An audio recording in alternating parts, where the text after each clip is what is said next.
Most people spend their entire lives fighting wars on the outside, arguing, proving, defending, competing. But the greatest thinkers in history knew a truth that most never discover. The real war has always been within. In the next few minutes, we're going to explore Carl Jung's most powerful insights, ideas that will completely change the way you see yourself, the people around you, and the life you're living. Because once you understand what's truly driving your thoughts, your reactions, and your pain, nothing outside of you will ever have the same power over you again. Let's go.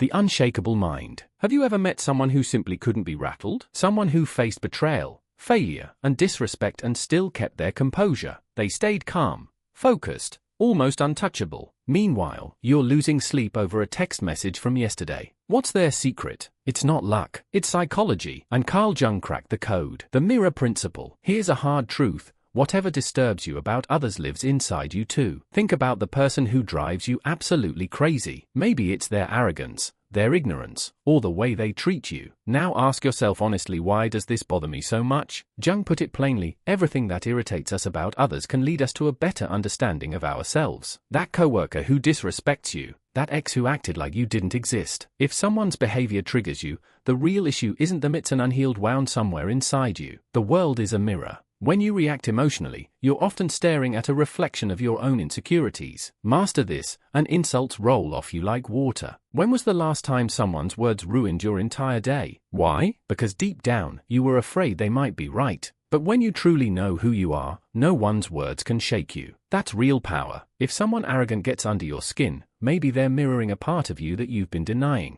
If a selfish friend frustrates you, maybe somewhere inside, you've always wanted to put yourself first but never allowed yourself to. If a liar infuriates you, maybe you've been lying to yourself about something that matters. Jung called this the shadow self, the parts of us we reject, hide, and refuse to acknowledge. And until you face your own shadow, the outside world will keep running your life. Stop being an emotional sponge. Why do other people's opinions have so much power over you? You share something and one negative comment destroys your confidence. You walk into a room and immediately start worrying what everyone thinks of you. You spend your life trying to prove yourself to others and it never feels like enough. Here's the truth, the world will ask you who you are. If you don't have an answer, it will tell you. Most people are emotional sponges. Their boss yells, now they're angry. A friend complains, now they're drained. Jung warned that people will consume you if you let them, often without even realizing they're doing it. So here's where the shift begins. Stop absorbing energy that doesn't belong to you. When someone tries to dump their negativity on you, say to yourself, that's yours. I'm not carrying it. Imagine an invisible shield. Compliments pass through. Insults pass through. What sticks and what slides away? You decide. If other people's words still have power over you, it's because you haven't fully defined yourself yet. You don't trust your own voice. You don't believe in your own worth. And when you're unsure of yourself, you hand others the power to define you. But once you truly know, who you are, what you stand for, and what you believe in, no one's opinion can touch you. So ask yourself, who am I, really? If you don't have a clear answer, that's exactly where your work begins.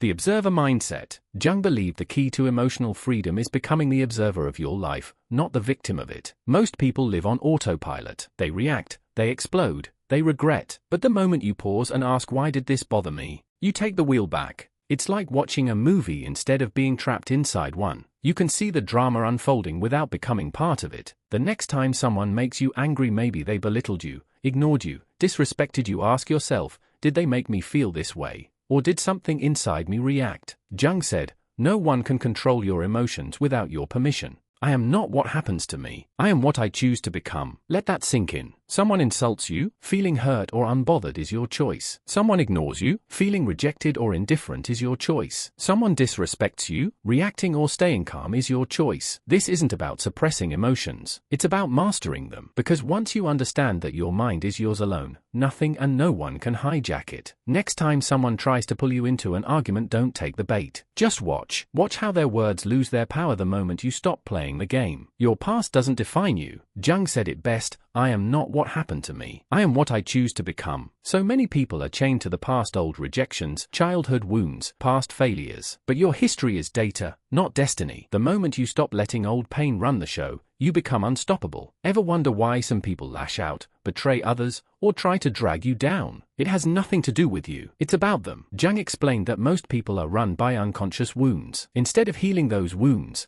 they project their pain outward. The person who belittles you feels small inside. The person who betrayed you has no loyalty within themselves. The person trying to control you feels powerless in their own life. Healthy people don't torture others. Usually, it's the wounded who become the ones who wound. Once you understand this, everything shifts. The unconscious runs the show. Most of your reactions aren't even truly yours. They've been programmed by society, trauma, and habit, and you haven't even noticed. Jung called this the collective unconscious. But when you bring those hidden patterns into the light, you set yourself free. Ask yourself, is this actually what I feel? Or have I just been taught to feel this way? Why do you feel guilty for saying no? Why are you afraid of being alone? Go deeper. The chains are usually invisible until you go looking for them. Turning poison into power. Jung saw anger, jealousy, and pain not as weaknesses, but as signals. They show you exactly where you haven't healed yet. The unaware person either suppresses their anger or explodes with it. The wise person asks, what is this anger trying to tell me? And then uses it as fuel. Every betrayal, every insult, every failure, don't ignore them. Transform them. Think of your emotions as fire. They can burn you down or forge you into steel. The choice is yours.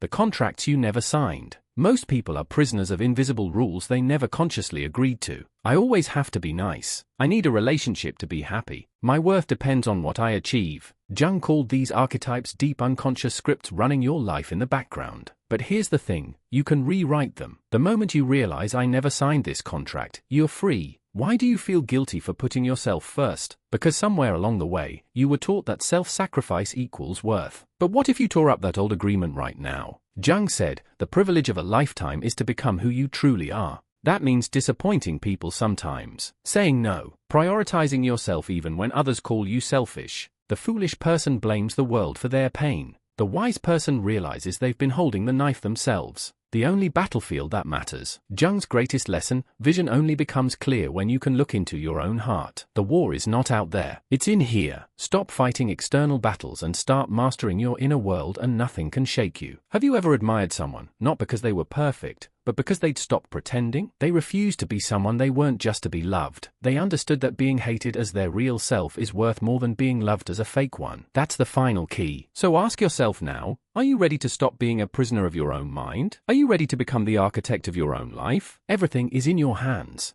If you enjoyed the video, don't forget to like and subscribe. We'd love to hear your thoughts, so feel free to leave a comment. What should our next video be about? Let us know in the comments below.